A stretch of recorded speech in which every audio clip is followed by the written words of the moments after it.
Saudara-saudariku yang terkasih dalam Tuhan Yesus Kristus, salam damai sejahtera berkah dalam.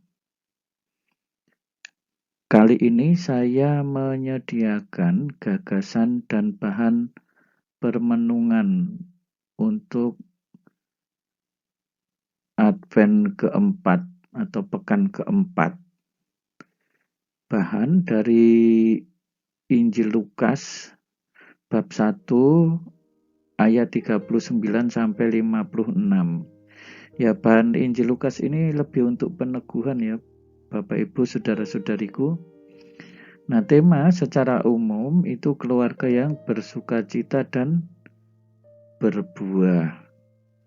Baik saudara-saudari yang terkasih, sebelum lanjut jangan lupa ini untuk subscribe, bagikan kepada teman di grup atau di lingkungan-lingkungan untuk membantu saudara-saudari kita yang mau menyiapkan permenungan di minggu Advent yang terakhir ya, sebelum memasuki masa Natal. Nah, saudara-saudariku yang terkasih, untuk dapat berbuah itu tentu harus ada bibitnya dulu ya, kecuali kalau buahnya itu beli di pasar. Nah, ini untuk keluarga ya, berbuah tentu harus ada bibit yang ditanam oleh suami istri ya, yaitu apa? Suami istri membangun komitmen ya, keluarga itu sebagai tempat persemaian. Nah, disitulah bibit akan ditumbuhkan, ditanam ya.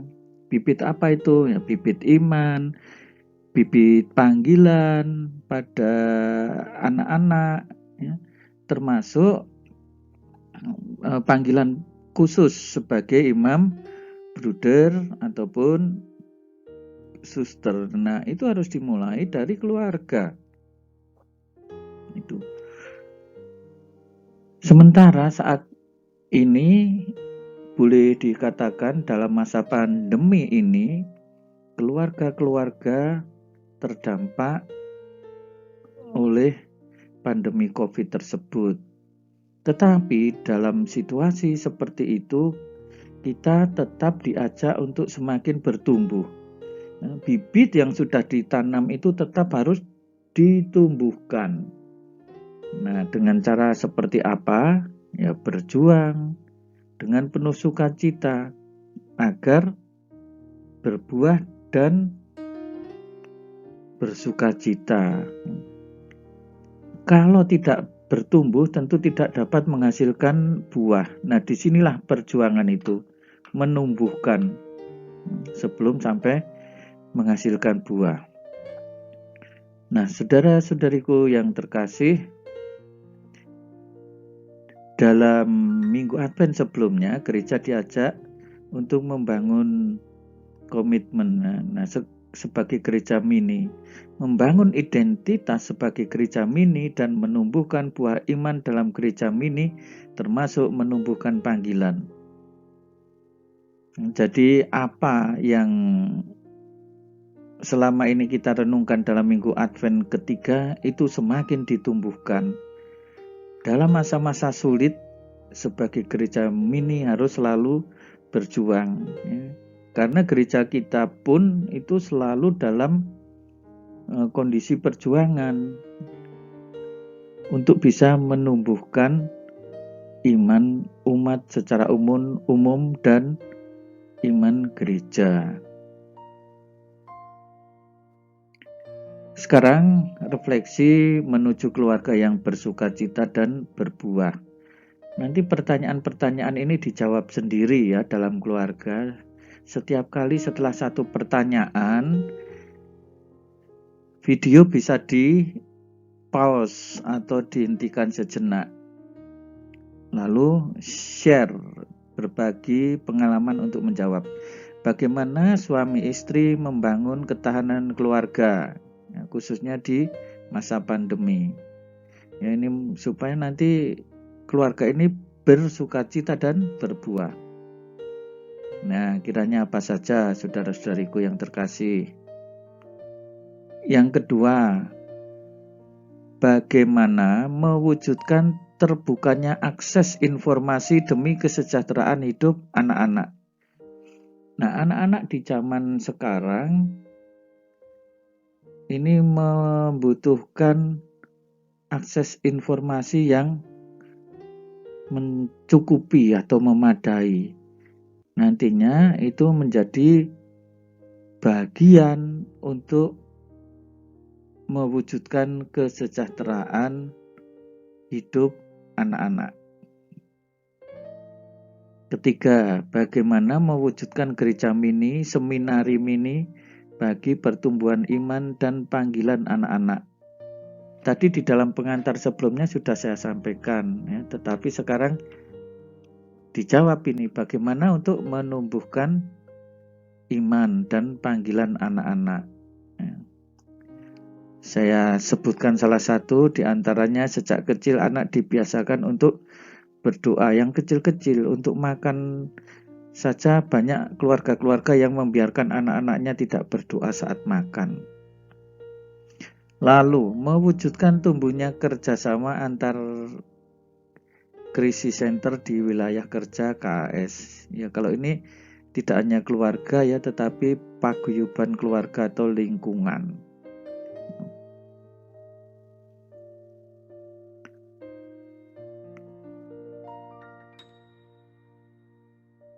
Sekarang kita peneguhan belajar dari Bunda Maria dan Ibu Elizabeth merenungkan sabda dari Injil Lukas 1 ayat 39 sampai 56 ya, keluarga yang bersuka cita.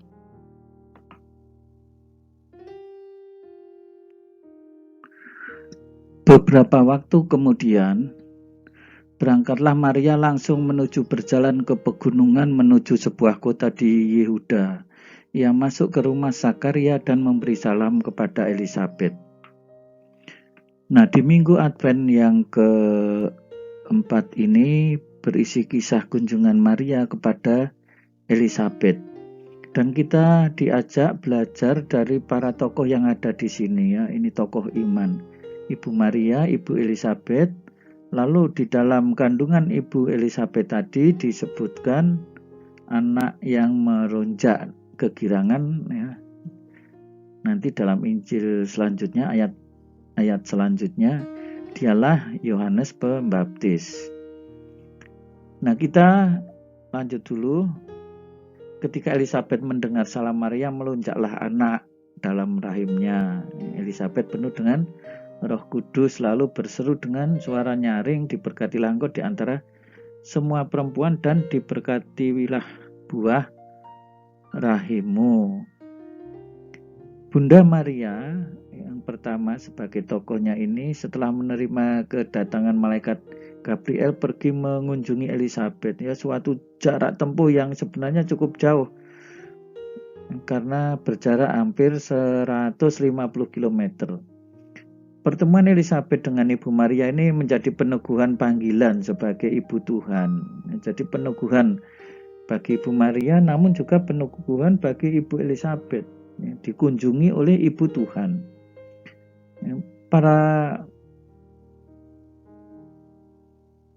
penafsir kitab suci menggambarkan kepergian Maria kepada Elizabeth ini sebagai wujud ketaatan Bunda Maria kepada Allah, kepada warta malaikat yang memerintahkannya untuk pergi kepada Elizabeth.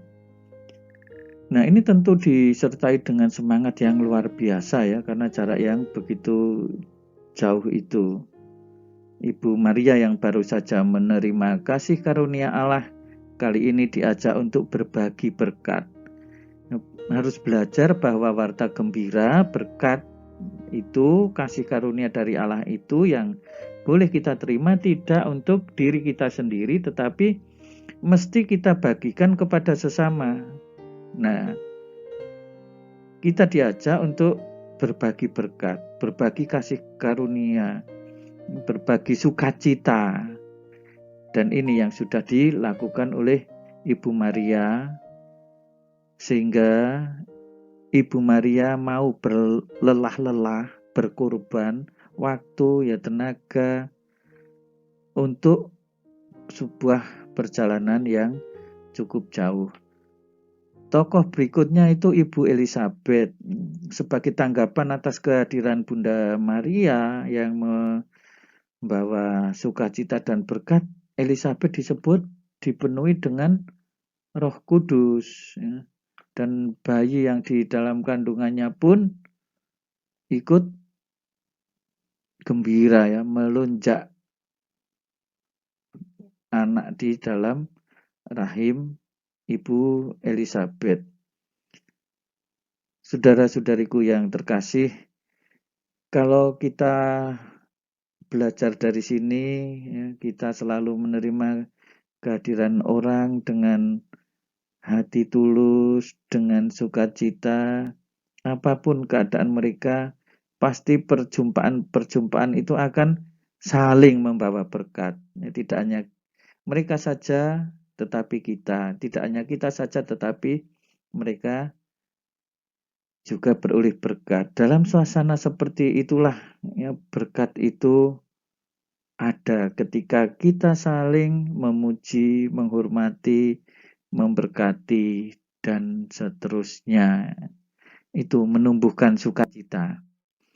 Nah, pewartaan Injil dimulai antar keluarga, ya. Siapa aku ini sampai ibuku, ibu Tuhanku datang mengunjungi aku. Sesungguhnya anak, ketika sampai salam itu sampai ke telingaku, anak dalam rahimku melonjak kegirangan. Dan berbahagialah ia yang telah percaya, sebab apa yang dikatakan kepadanya dari Tuhan akan terlaksana. Saudara-saudari yang terkasih di dalam Tuhan, keajaiban Allah melalui dan di dalam diri Bunda Maria, karya ajaib Tuhan ini sungguh patut disyukuri. Maria memuji dan berterima kasih kepada Allah karena ia telah diizinkan untuk menjadi pelayan yang istimewa. Maka ia pun mendapatkan pujian sebagai yang berbahagia. Berbahagia karena apa? Apa yang dikatakan kepadanya dari Tuhan akan terlaksana. Itu menjadi kebahagiaan utama. Kata Maria, jiwaku memuliakan Tuhan. Ini kidung pujian Magnificat. Hatiku bergembira karena Allah juru selamatku, ya. Coba saudara-saudari lihat sukacita, ya, di hati, ya, ketika Allah memberikan karunia kepada umat manusia dan keselamatan itu mulai dihadirkan, ya, lebih nyata. Sebelumnya ya sudah, ya, tetapi ini menjadi lebih nyata. Ia telah memperhatikan kerendahan hambanya. Sesungguhnya mulai sekarang segala keturunan akan menyebut aku berbahagia. Apa yang telah dimulai di masa lalu akan diselesaikan secara nyata oleh Kristus. Nyanyian pujian ini, ya, menceritakan revolusi moral, revolusi sosial, dan juga, ya, secara ekonomis pula bisa jadi ini revolusi. Yang seperti apa? Mari kita lihat pujian selanjutnya. Ia memperlihatkan kuasanya dengan perbuatan tangannya dan mencerebraikan orang-orang yang congkak hatinya. Secara moral, orang-orang yang congkak hatinya itu tidak mendapatkan tempat dicerebraikan, ya, tetapi di hadapan Tuhan, orang-orang Yang rendah hatilah yang mendapat tempat. Lalu juga disebut menurunkan orang-orang yang berkuasa dari tahtanya dan meninggikan orang-orang yang rendah. Ya, setelah ia memenuhi yang lapar dengan hal yang baik, sekarang menyuruh pergi orang kaya dengan tangan hampa. Ya, ini revolusi ekonomi. Tetapi sebelum ini juga disebutkan ya, orang yang berkuasa pun disingkirkan. Ya. Jadi orang berkuasa harus menampilkan kuasanya itu untuk melayani. Kalau tidak, ia akan tersingkir.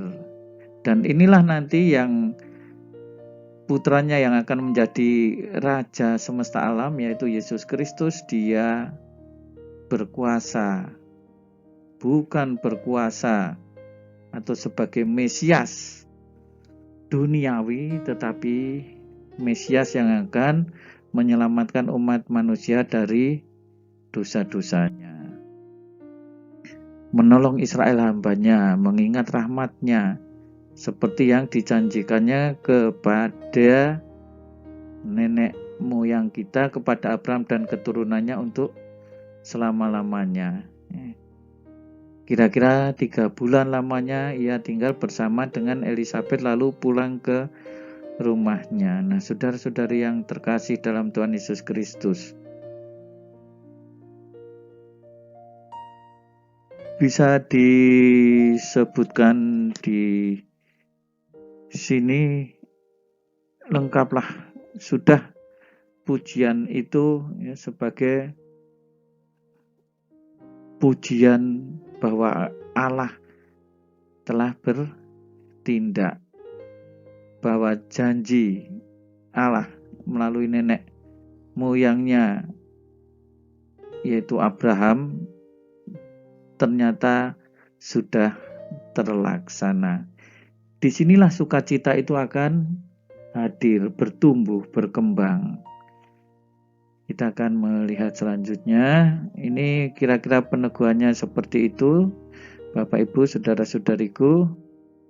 Nah, sekarang ini bagian pengendapan. Nanti yang bagian kitab suci itu bisa di-sharingkan sendiri ya di dalam pertemuan. Sekarang pengendapan itu dari KGK. Apa itu? Katekismus Gereja Katolik. Katekismus Gereja Katolik. Keluarga-keluarga Kristen itu sangat penting sebagai suatu pusat iman yang hidup dan meyakinkan. Ya, jadi keluarga Kristen itu justru sebagai pusat iman. Hendaknya orang tua dengan perkataan apapun, dengan perkataan maupun teladan menjadi pewarta iman pertama bagi anak-anak mereka. Nah, ini loh Bapak Ibu yang sering kali lupa, siapa pewarta iman bagi anak-anak? Ya pertama-tama itu orang tua. Jangan mengatakan itu dari Romo tidak diajari. Yang ngajari pertama berdoa itu ya orang tuanya, ibunya, ketika anak-anak masih kecil. Orang tua wajib memelihara panggilan mereka masing-masing, secara istimewa panggilan rohani. Ya, kalau anak-anak dari sejak kecil tidak dibiasakan ya, hal-hal kecil saja, Bapak Ibu tidak pernah menegur ketika anak makan dan tidak berdoa. Bapak Ibu merasa sudah sangat gembira dan senang kalau si anak itu makan banyak. Wah, anakku mudah kalau disuruh makan. Nah, sampai gede hanya mudah suruh makan tapi sulit bekerja, sulit berdoa, payah itu. Anaknya sampai gemuk, tetapi hanya karena makan melulu, ini kan kayak ayam lehor. Ini sekarang Katekismus Gereja Katolik nomor 166. Keluarga Kristen adalah tempat anak-anak menerima pewartaan pertama mengenai iman. Sama tadi ya, Karena itu tepat sekali ia dinamakan gereja rumah tangga, satu persekutuan rahmat dan doa, satu sekolah untuk membina kebajikan manusia dan cinta kasih Kristen. Ya. Jadi disitulah ya gereja rumah tangga itu Ecclesia Domestica ya, atau gereja mini, gereja kecil. Ya, disitulah doa ditumbuhkan ya. Itu sebagai semacam sekolah kok keluarga itu. Sekolah pertama-tama untuk membina kebajikan manusia dan cinta kasih Kristen. Harus ditampilkan mulai dari keluarga. Katekismus Gereja Katolik 2685, keluarga Kristen adalah tempat pendidikan doa yang pertama. Diulang lagi ya kan. Atas dasar sakramen perkawinan, keluarga adalah gereja rumah tangga di mana anak-anak Allah berdoa sebagai gereja dan belajar bertekun dalam doa. Nah, di dalam ketiga nomor katekismus tadi, semua mendapat penekanan yang sama ya, bahwa keluarga Kristen itu tempat pendidikan ya, tempat menumbuhkan anak berdoa untuk belajar bertekun dan seterusnya dan seterusnya. Inilah nanti yang perlu diendapkan pada bagian-bagian terakhir ini dalam Minggu Advent yang keempat. Nah, saudara-saudariku yang terkasih, kiranya bahan ini bisa membantu Bapak Ibu di dalam mewujudkan keluarga yang berbuah dan bersuka cita. Tuhan Yesus memberkati, berkah dalam. Jangan lupa untuk subscribe, bagikan kepada teman-teman di lingkungan, dan berikan komentarnya. Dari Tuhanlah Pertolonganku channel. Saudara-saudari sekalian, pekerjaan saudara, aktivitas saudara, keluarga saudara dilindungi dan diberkati oleh Allah yang Maha Kuasa, Bapa dan Putera dan Roh Kudus. Amin.